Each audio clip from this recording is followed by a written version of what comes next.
Good morning, good afternoon, good evening. Welcome to the AI 20 show. My name is Xiaochen Zhang, the CEO of FinTech for Good, and also the host of this show. Today, I have a special guest, Daniel, and who is a professor. And before we start the conversation, I'd like to just have Daniel to introduce yourself. Sure, and thanks so much for having me. Excited to be on the podcast and supporting your group's work. Yeah, so I'm Daniel Schiff. I'm an assistant professor of technology policy at Purdue University. I co-direct the Governance and Responsible AI Lab, or GRAIL. So I've been working in AI policy and ethics for about 15 years, really early days in this field. And I do work on governance of AI in the private sector, in the public sector, on the translation of ethics into policy, on AI in sectors like education, criminal justice, future of work. Awesome. So maybe that's a little bit about me. Yes, perfect. Yeah, my first question to you is really, about the importance of this topic. Why do you can study many things.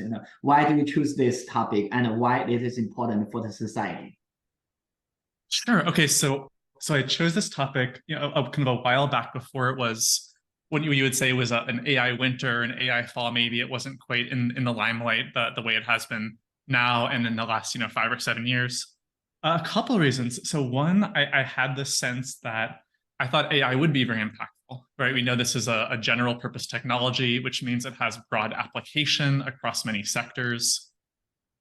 We know that there are benefits and risks that come with this kind of technology. We know there's uncertainty and ambiguity, agency that we have and how these technologies are shaped.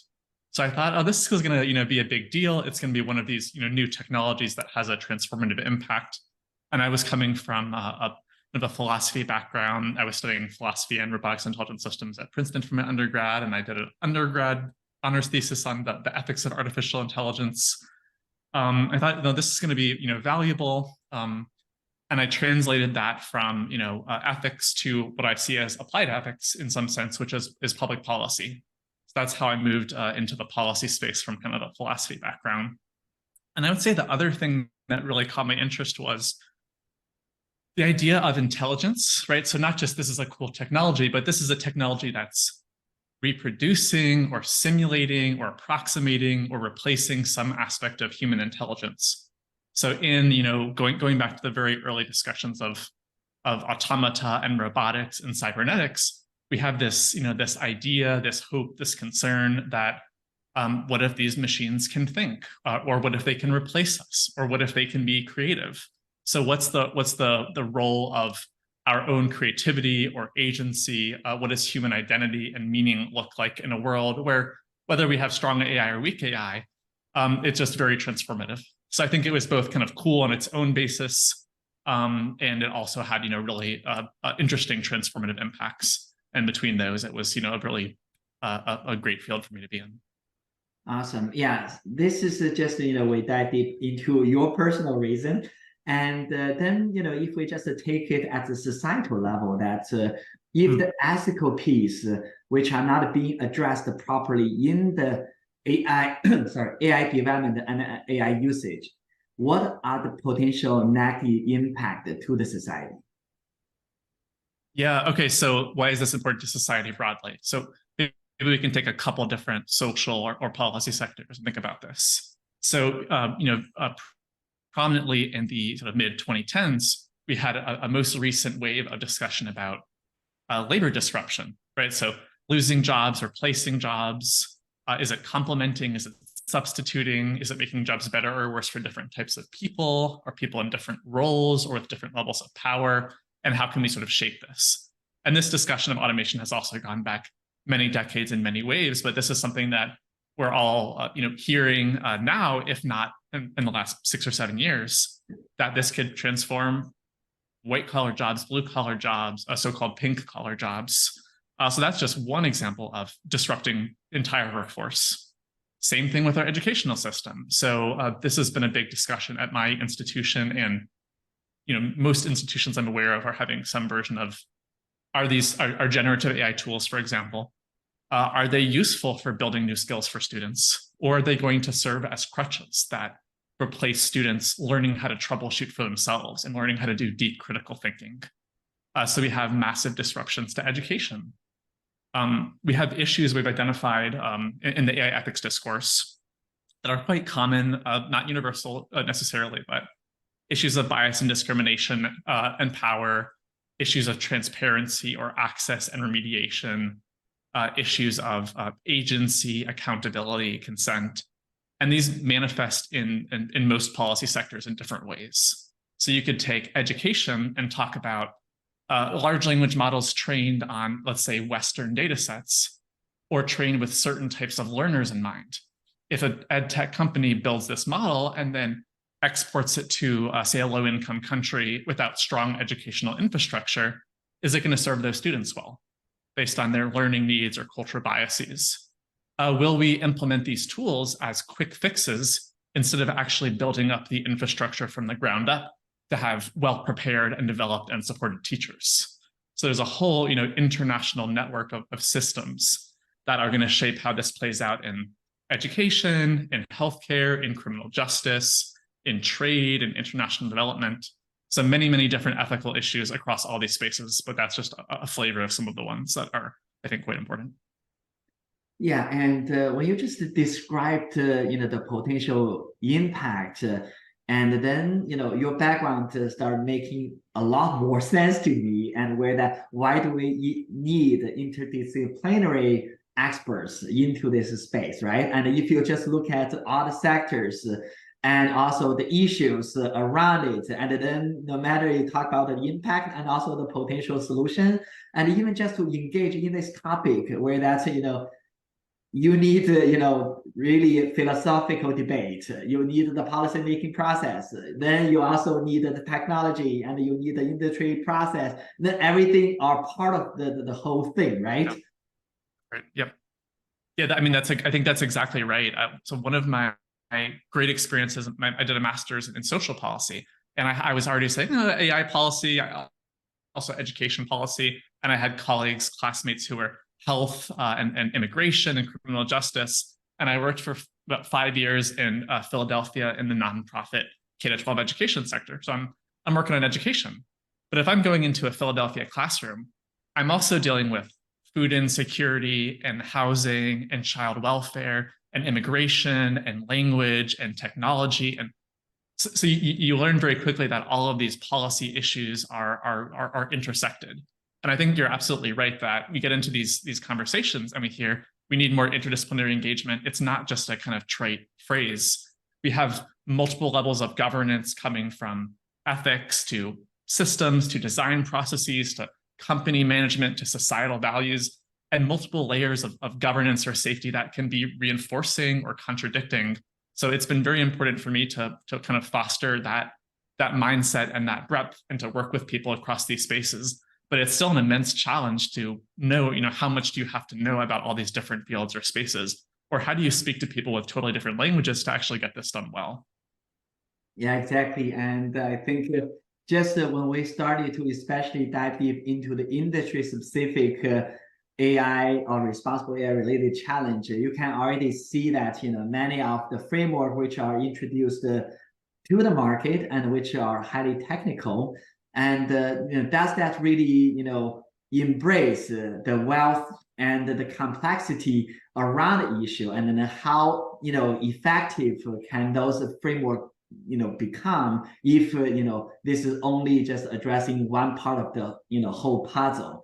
And there that you mentioned also, I read some of your work, and then you talk a lot about the public sector, NGO, and then different type of organizations taking this in a different way and also play a different role.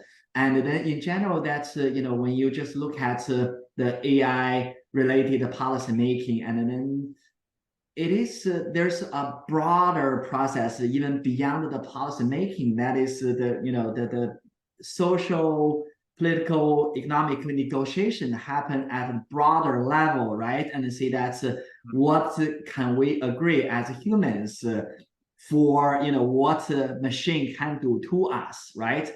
And for that, naturally, you have different tensions. And in some of your articles, you talk about those tensions. Maybe can you dive deep into some of the tension exist between the economic and the social political arena, and then what are those tensions, and then how those tensions potentially be addressed or impact the process. Sure. Okay, so that's a great question. So I think, right, a lot of these tensions are emerging from our existing social and economic paradigms, the values that we're working with. We have a lot of good kind of policy jargon to think about these issues. So one you might think of is our kind of traditional approach to innovation, especially in the United States, but very, very pro-innovation. Efficiency is a goal or a key interim goal, and we think we're gonna raise all boats. We're going to increase net wealth. This is a sort of national goal, and if we cut down on innovation, we might risk out losing advantage to competitors who might do a less good job or a less ethical job. So we say, okay, we're really pro-innovation here. The other side of the debate, which has shown up and been a little bit spearheaded by the EU in global discourses, we have AI impacts on human rights and ethical harms and risks, and we need to be a little bit careful. So a precautionary approach. So sort of a long traditional debate between we move forward with innovation, it brings us these great benefits, or we want to be a little bit careful and restrictive. Innovation can bring harms. So a lot of the policy actors right now are trying to figure out the balance there and coming up with different answers to that. So that's spilling across all of the policy deliberations, all of the interest groups and coalitions that are fighting with each other. And it shows up even in the framing of ethics and our policy solutions. So we say, oh, it's just sort of technical bias, and once we address that, we're okay. Versus, this is deeply embedded power structures in society. AI is enhancing inequality. We need to think about global income distributions and the power of countries. So very different values can be reinforced or potentially challenged if we have something like a window where we can enact change. So those would be a couple big tensions. Other big tensions in the space, I think connected to that is the technical versus, I'll say, socio-technical approach. So it's not uncommon in some technical spaces to think, AI is computational primarily. Bias comes from bad data, garbage in, garbage out. We just need better algorithms to mitigate or eliminate bias. Even recently, we can eliminate bias with technical fixes. We need technical explainability. And once we have some standards in place with very clear thresholds, we're going to solve a lot of these problems. And there are now companies that are emerging to audit AI systems, or big tech companies or other industries. Some of the big consulting firms are also building out auditing capabilities and frameworks. And then there's another cluster of people that say, it's not something that we can do technically alone. It's a socio-technical system. We need to think about how companies manage their risk frameworks or their underlying values. We need to look at downstream impacts on things like well-being and human rights, not just part of the input or output of an AI model.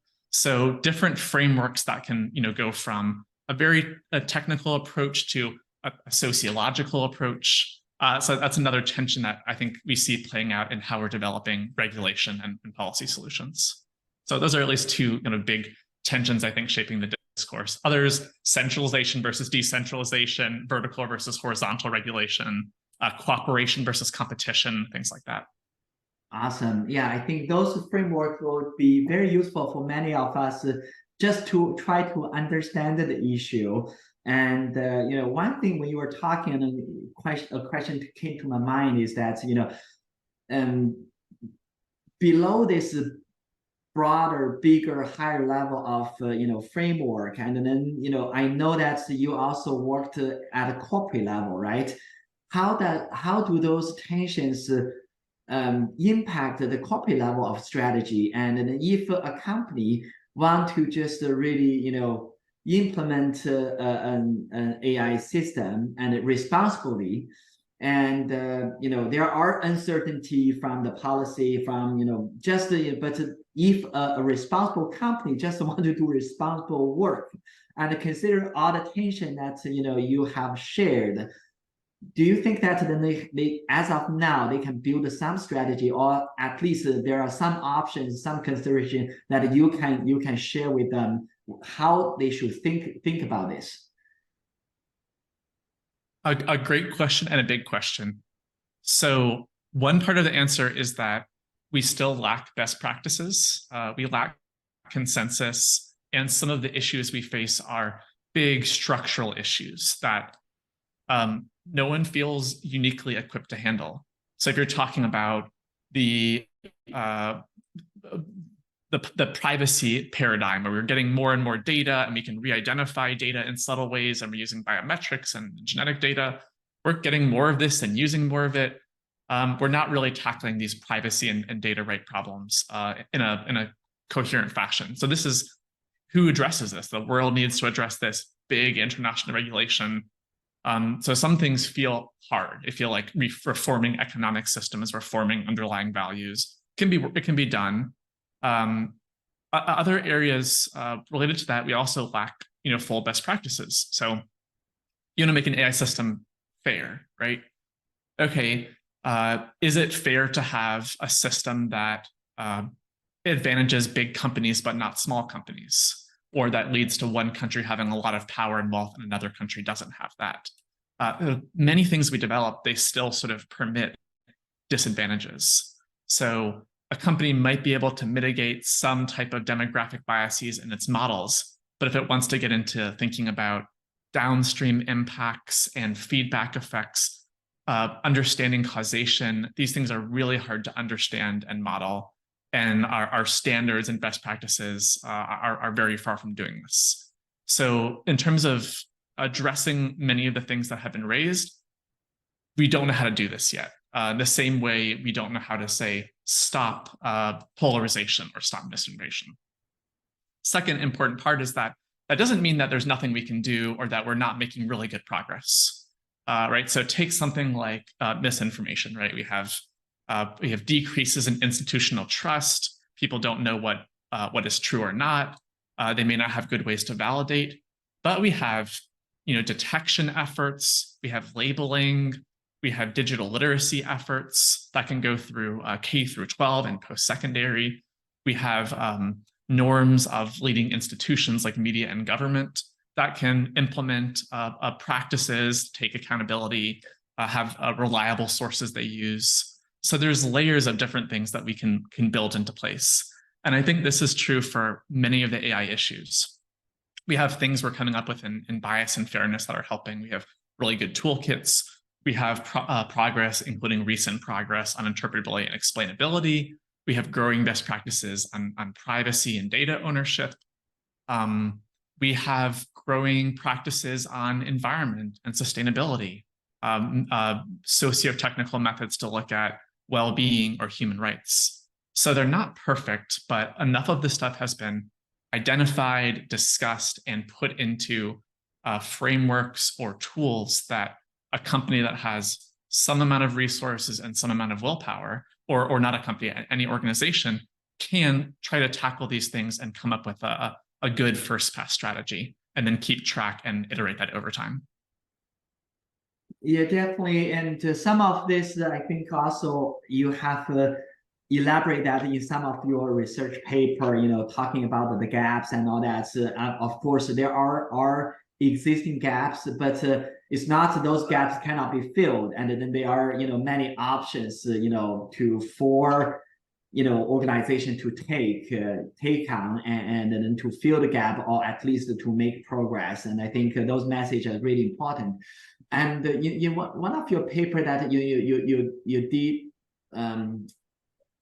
studied or you make this the point about integrating or incorporating well-being factors throughout the life cycle of AI. And can you just again, we talk about how to really just what options are out there. And I think, the IEEE standards provide, one of the option. And then your paper dive deep into that. Can you give us a little bit more, details if anyone who want to just incorporate the well-being factor throughout the life cycle, how do they do this and why this is important? Sure. Yeah. So this was a really meaningful effort that I took part in. So a little background is that the IEEE, which is the biggest technical professional association in the world that makes a lot of standards, international industry standards, started as early as 2016, an initiative on a global initiative on the ethics of autonomous intelligence systems. So credit to John Havens and all the wonderful people there, really some of the first movers in this space globally. Ended up with 15 or 16, and I think more standards projects, so working groups that were looking at bias or privacy. And I ended up as secretary for the IEEE 7010 standard, which was the impact of AI on human well-being, essentially. And this is the first AI ethics industry standard that was published internationally. So 2020, it came out, and we were drawing from a tradition in regulatory impact analysis and environmental impact analysis, where we were looking at things to some degree qualitatively. So a lot of technical standards, you think, well, bias can only be 0.7. It has to be 3 standard deviations higher than the average. And we thought we can't really strictly quantify human rights and happiness and psychology and social cohesion with exactly or only these kinds of metrics. So we took from these other traditions that have acknowledged that there are both quantitative and qualitative or objective and subjective measures, and we identified a set of domains inspired by the United Nations Sustainable Development Goals, by the Organization for Economic Cooperation and Development, OECD, some of their well-being frameworks. So things like environment, health, psychology, labor. And for each of these areas, the standard recommends basically doing an initial impact assessment where you think through what are the possible what are the design goals of my AI system, my product or service, who are the intended users, who are maybe unintended users, what are, again, intended uses and unintended uses, so how might this be misused, who could this impact indirectly, so direct and indirect stakeholders. So starting with a little bit of an internal thought exercise, then going out to those stakeholders and to subject experts in those fields, in social sciences and ethics, impacted communities, asking what they care about, what they experience. From that, kind of building a dashboard of what are the impacts of my system in all these different spaces. After that, engaging in some rounds of baseline data collection and saying, hey, we're concerned about privacy, we're going to identify a metric, and we're going to put that in our dashboard. And we have a set of recommended metrics from a bunch of different validated international surveys and tools. So you define your metrics, you probably need to customize them for your context. And then you implement your systems, you measure, is it affecting the environment? Is it making people's work more or less meaningful? Are they more or less stressed at work? Measuring this and proving causation is hard, but it doesn't mean we can't or shouldn't do it. Figuring out what your systems are doing, what impact they're having, and going back iteratively and improving the design of your AI systems. So that's kind of the broad logic of doing a stakeholder engaged impact assessment that's covering all of these domains, not just bias, privacy, transparency, but all these domains, doing your measurement, seeing how it's impacting the world, and then improving your system.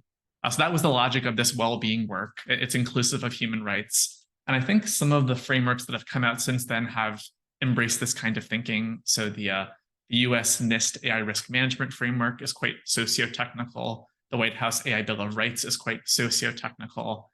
So I think this logic kind of stands that we can't just focus on a few technical issues. We want to think about the impacts of our systems broadly. So there's a paper, there's a short, the standard should be free to access. And probably what you saw, we have a short paper which summarized the standard pretty quickly if you want to get a kind of head start on this. Yeah, and my next question is really about the impact or implementation of this standards. But you already mentioned the two examples how the standards is impacting the future standards, and which some of the national level or state level standards already are incorporating the some of the thinking behind it. But just for this standard itself.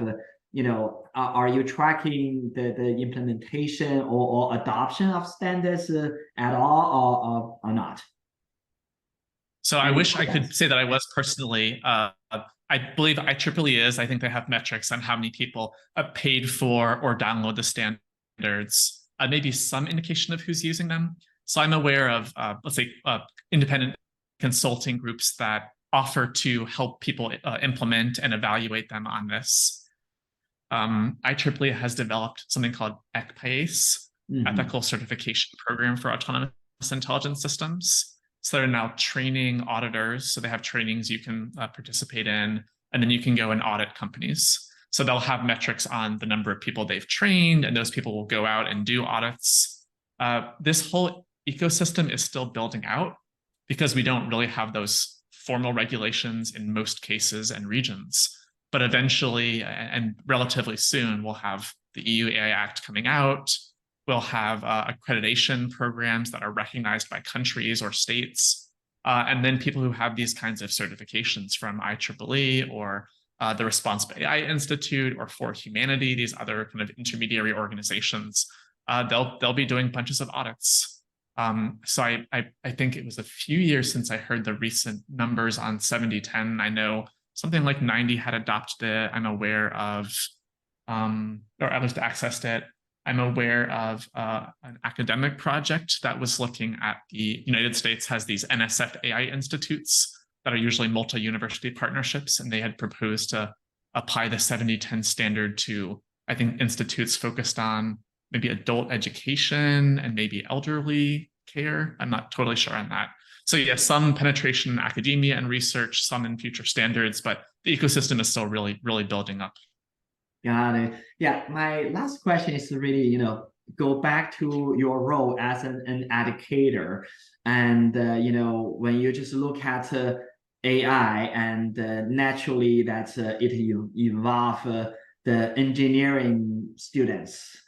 It also involve the students in liberal arts, and so then you have this from the where is the boundary, and where that's how much an engineering person need to learn about the social economic and all that, and how much that's liberal art person need to just be able to understand the coding side. Then they can claim that in the future my expertise learned or gained from university education will prepare me well for a job in AI or leveraging AI to do my job better. Another really central question, and I wish I had a great answer. This is a question that's on my mind, and we may not have great answers for a while, but I can sort of think out loud a little bit about what's been in my mind there, at least. Okay, so one kind of paradigm that I think is not quite right, which is to say, we want interdisciplinary work and we want diversity and we want ethics. So what we're going to do is hire only computer scientists. And maybe if you took an ethics course or some 2-week policy workshop, then we'll have 2 ethicists for our team of 100 computer scientists. That's not really walking the talk. And I do see this in government funding for PhD fellowships, company hiring practices. So I'm impressed when companies actually hire sociologists and anthropologists and ethicists. So that's one is these fields have different ways of thinking and different methods, and they have value. People may not, it's hard to understand that until you're in it. So that's one thing that we haven't done very well from my perspective yet, despite wanting to or purporting to want to. So, okay, so how could we do this better? I wish I knew is there a ratio of humanists and social scientists per team of designers and business people and ethicists? I don't know what that ratio is. I also don't know to what extent they should be integrated in the teams or set as side teams. I've seen both models in companies. So I don't have a good answer on that or a clear thought on that. But maybe And I then to give the you sort of another this, question related to that, please. because yeah, that is interestingly, maybe you can just describe or share your thoughts on whether in the educational system there are gaps which can be filled. Because Yep. interestingly, that I really enjoy this conversation because when I came to US to do my PhD, I was in a program called the Alliance for Social, Political, Ethical, and Cultural Thoughts. And when I Okay. tell people about this program, and then basically everyone got confused. And then what are you studying and what are you focused on after this? What can you do and which company are you going to hire you and all that? So you see a lot of gaps from the educational purpose of this and also the industry or the job market. And so here that I think I see an opportunity that there is a negotiation inside the university regarding the interdisciplinary. And also there is a renegotiation between the corporation with the university.